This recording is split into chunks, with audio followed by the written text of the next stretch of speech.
Então, vamos trabalhar agora com o sistema axiomático. Na matemática, um sistema axiomático é qualquer conjunto de axiomas que pode ser ligados em conjunção para logicamente derivar teoremas. Uma teoria matemática consiste em um sistema axiomático, todos os seus teoremas. O sistema axiomático é completamente descrito, é um tipo especial de sistema formal. Uma prova formal é uma versão completa de uma prova matemática dentro do sistema formal. Então, dentro da matemática, a gente pode lembrar que tem algumas hierarquias: teoremas, lemas, tem outros. Sistema axiomático, tinha outro também, né, que deriva de um teorema. Mas, enfim.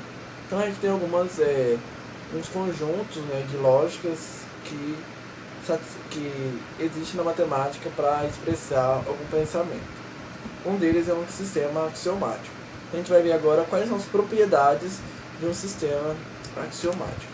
Então, o sistema axiomático ele é dito consistente se não há contradição, ou seja, não possui capacidade de derivar a afirmação ou a negação de uma mesma sentença. Então, quando eu digo assim, todo número par ele é natural, certo? Será que eu consigo dizer que todo natural é par? Então, tem que ver essa contradição e essa negação da afirmação feita. Se não houver contradição, ou se não houver uma negação válida, ele é dito consistente. Do contrário, ele não é consistente. Em um sistema axiomático, um axioma é chamado de independente se não é um teorema que pode ser derivado através de outros axiomas do sistema. O sistema será chamado de independente se todos os seus axiomas são independentes. Contudo, independência não é necessária para ser um sistema.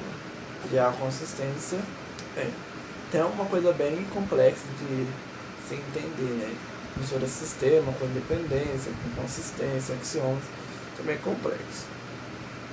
Um sistema axiomático será chamado de completo se para toda sentença ou sua afirmação, a sua negação é derivada. Então, a gente vai mais à frente ver alguns exemplos para a gente poder trabalhar melhor essas propriedades. Consistência relativa. Além da absoluta, a consistência relativa é também uma característica de um sistema axiomático.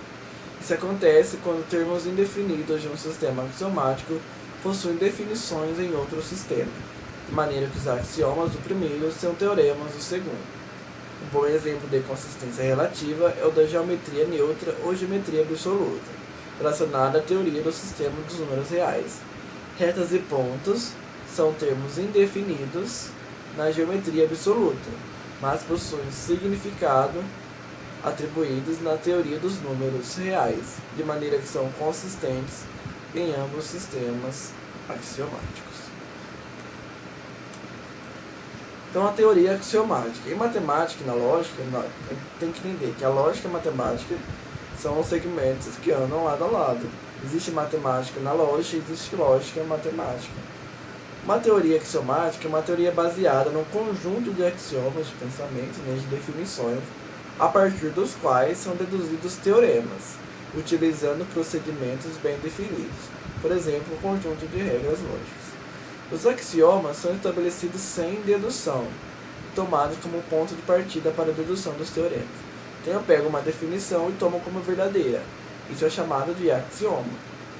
Se eu pegar esse axioma e deduzir um teorema e provar esse teorema através de resoluções válidas, esse novo pensamento será dado como teorema. Então, a diferença de teorema e axioma é esse. Axioma a gente toma como verdade, e teorema é derivado de provas através de axiomas.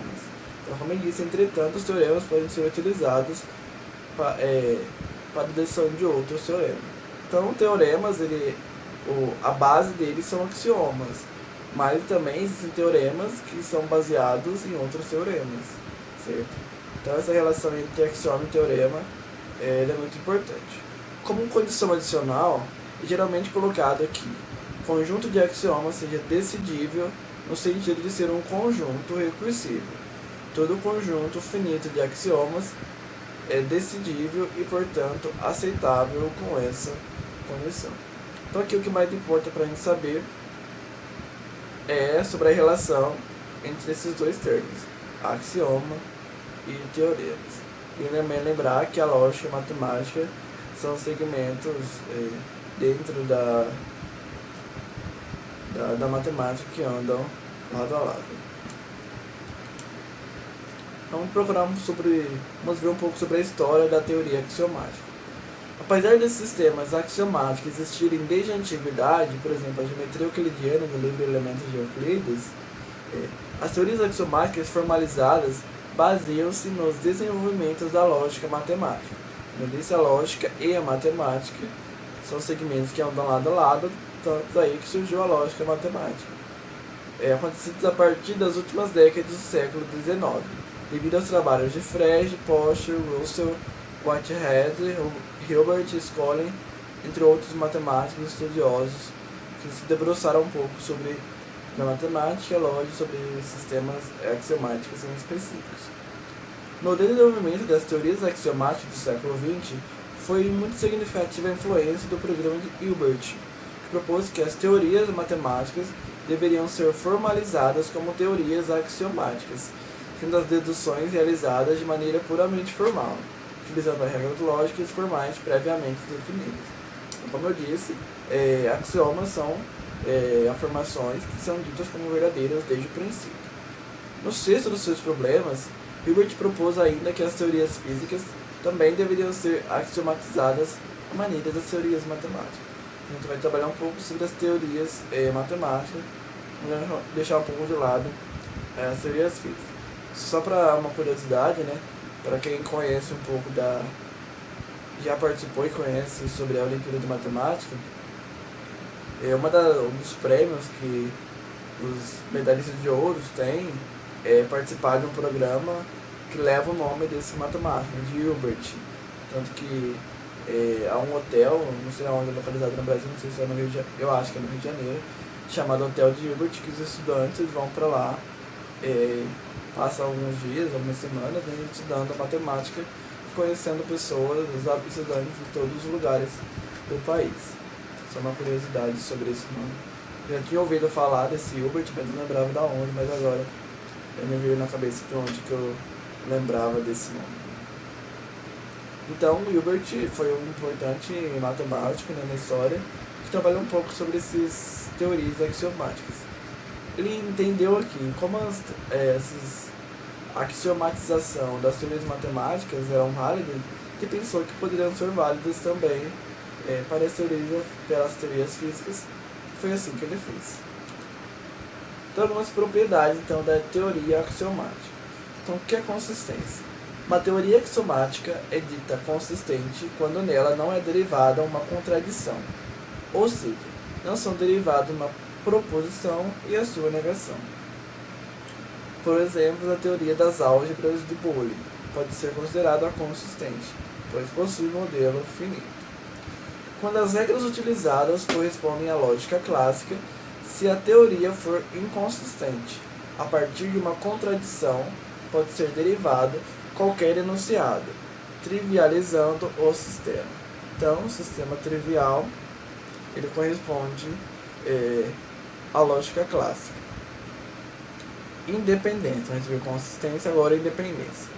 Dado uma teoria axiomática ou um conjunto de axiomas, um axioma é dito independente se ele não pode ser derivado dos demais. Por exemplo, o enunciado da comutatividade é independente em teoria de grupos, pois existem grupos não comutativos. Na geometria, então quer dizer, como se fosse aquele se somente se, né? Se vale a ida, tem que valer a volta. Se a volta não valer, quer dizer que esse sistema ele não é independente, então ele depende da ordem em que é colocada a afirmação. Como você fala assim, como eu disse lá no começo, né? Todo número par ele é natural, ou todo número par ele é inteiro. Mas será que todo número inteiro ele é par? Então a ida é verdadeira, todo número par ele é inteiro. Mas e a volta? Todo inteiro é par? Existem inteiros que não são pares. Então é disso que se trata a independência, né? A ordem dos fatores nesse caso, pegando algo da matemática, né? A ordem dos fatores realmente altera, neste caso, né? Tratando de teoria axiomática, o produto. Na geometria, o postulado das paralelas é considerado independente de todos os demais. Então, completude. Uma teoria axiomática é dita completa para cada proposição P da teoria, que é a fórmula sem variáveis livres, ou bem pode ser reduzida a P, ou bem pode ser deduzida a negação de P. Então, tanto a P quanto a não P pode dizer, é dita completa, né? Se essas duas proposições são válidas. Como exemplos de teorias matemáticas completas, podemos citar a teoria dos corpos algebricamente fechados de característica fixa e a teoria das álgebras de Boole sem átomo. Então, um pouco mais sobre física mais profunda. O teorema da incompletude de Gödel demonstra que as teorias matemáticas habituais da aritmética, como a aritmética de Peano, que a gente vai trabalhar um pouco mais sobre os axiomas de Peano lá na frente, se são consistentes, então não são completas. Consistência relativa. Uma teoria axiomática T1 é consistente relativa a uma teoria axiomática T2 se a consistência de T2 implica consistência de T1. Ou seja, a ida e a volta são satisfeitas aqui, né, na consistência. Por exemplo, a aritmética de Peano é consistente relativa à teoria dos conjuntos de Zermelo-Frank. Então a gente vai trabalhar um pouco mais sobre a aritmética de Peano nos exemplos. Então, a história do método axiomático. Euclides de Alexandria, a gente conhece, né, o teorema de Euclides, entre outras propriedades matemáticas, criou as primeiras axiomáticas existentes, a geometria euclidiana e a teoria dos números. Antes, os sistemas axiomáticos foram desenvolvidos no século XIX, incluindo a geometria não euclidiana, os fundamentos da análise real, a teoria dos conjuntos de Cantor, trabalho de Frege em fundamentos e o uso do novo método axiomático de Hilbert como ferramenta de pesquisa. Então, a gente pode ver que Hilbert é bem importante, porque ele estuda o método axiomático bem fixamente, tanto na matemática quanto na física. Por exemplo, a teoria dos grupos foi a primeira a ser posta em uma base axiomática no final do século XIX. Então a gente vê que esse segmento da matemática ele não é tão antigo assim quanto os demais, né? Foi surgir no século XIX, ou seja, há menos de, 200 anos atrás, 2 séculos atrás. Uma vez que axiomas foram esclarecidos, os quais elementos inversos deveriam ser requeridos, por exemplo, o assunto poderia proceder de forma autônoma, sem referência às origens da ação matemática desses estudos. A gente percebe que o método axiomático, ele é comparado com os demais segmentos da matemática, análise real, geometria, aritmética, são segmentos mais novos do que os outros, né? Tanto que surgiu há pelo menos 19 anos atrás. Então a gente não conhece tanto os matemáticos, os estudiosos que estudaram esse método axiomático quanto os mais antigos, que têm teoremas muito importantes na matemática. Por isso a sua complexidade ainda, porque ainda há muito estudo sobre esse tema. Então, agora por fim, vamos trabalhar um pouco sobre alguns exemplos. Então a gente vai tomar aqui os axiomas de Peano. O sistema matemático de números naturais 0, 1, 2, 3, 4 e assim sucessivamente é baseado em um sistema axiomático que foi primeiramente escrito por Peano em 1989, ou seja, 133 anos. Ou seja, muito novo esse sistema axiomático, né? A gente pensar que outras vertentes matemáticas existem há muito tempo, esse aqui é considerado ainda novo. Ele escolheu os axiomas na linguagem estrutura de único símbolo de função S, ou seja, sucessor, para o conjunto dos números naturais. Então, o termo sucessor é bem importante no axioma de Peano. Então, alguns axiomas de Peano que a gente trabalha com sucessor. 0, ele é o número natural. A gente sabe que zero é natural, a gente estuda lá na teoria dos conjuntos. Todo número natural x possui um sucessor denotado por S de x. Então, se de qualquer natural, 0, 1, 2 ou infinito, ele possui um sucessor a mais. Sim. Todo número a partir do zero possui um número maior, um inteiro maior que ele. Então, essa é a definição desse axioma. Todo número natural x possui um sucessor, ou seja, qualquer natural existente existe um número inteiro maior que ele. Então, é basicamente isso. Seja qual natural for, vai existir um inteiro maior que ele. Não há natural y, tal que o sucessor de y seja zero. Se a gente pensar nos inteiros, o sucessor de y, esquecendo que y é natural, o sucessor de y ser igual a zero, y teria que ser igual a menos 1, porque o sucessor é o número mais 1. Então, se o sucessor é mais 1 igual a zero, então a gente sabe que o sucessor, esse y teria que ser menos 1.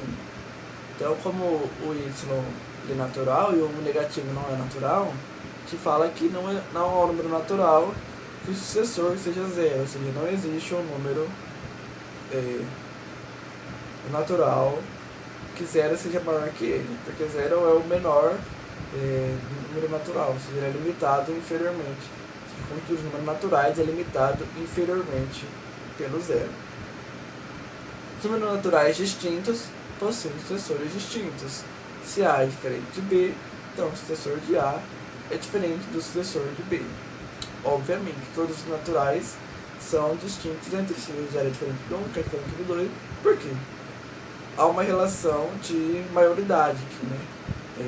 Conforme você vai dizendo os números naturais, por exemplo, o 0 é menor que 1, só que 1 é menor que 2, o 2 é menor que 3, o 3 é menor que 4, e assim sucessivamente. Não vai existir números considerados iguais. Então, se não existem números distintos nos números naturais, ou seja, se não existem números iguais no conjunto de números naturais, obviamente o sucessor de 1 vai ser diferente do outro. O sucessor do 2 é diferente do sucessor de 3, que é diferente do sucessor do 4, que é diferente do sucessor do 5. Certo? Então, números distintos possuem sucessores distintos, uma definição básica da matemática. E se zero, o sucessor de todo número natural, apresenta uma propriedade, então todo número natural possui essa propriedade. Ou seja, para qualquer número natural e zero, se elas possuírem uma propriedade, seu número natural possui essa propriedade. Por quê? Zero tem uma característica, vamos dizer assim, peculiar na matemática, né? Tanto que algumas pessoas não sabem definir se zero é par ou ímpar, né? Falar, mas não consegue essa questão da paridade do zero, né? Eu não consigo formar nenhum par de elementos que eu não tenho, então ele não é par.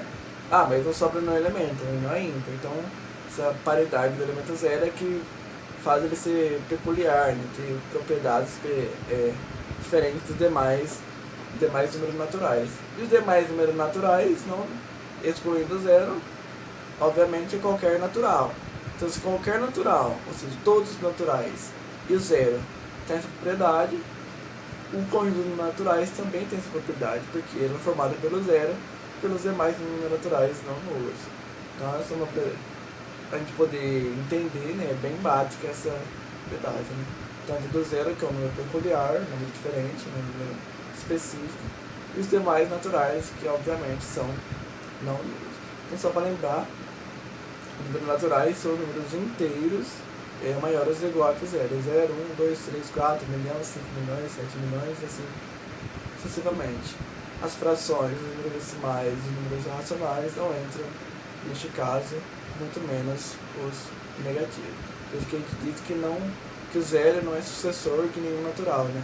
A gente diz lá aquele axioma, que não há um número natural y, então o sucessor dele seja zero, ou seja, o zero não é sucessor de nenhum número natural, porque o natural, ele é zero, ele é maior que zero. E para ser sucessor de um número, esse número tem que ser menor que zero. Menor que zero não é natural, por isso que não há. Também é importante a gente poder trabalhar um pouco com esses axiomas de Peano, que são axiomas bem importantes e talvez fáceis de serem entendidos dentro do tema de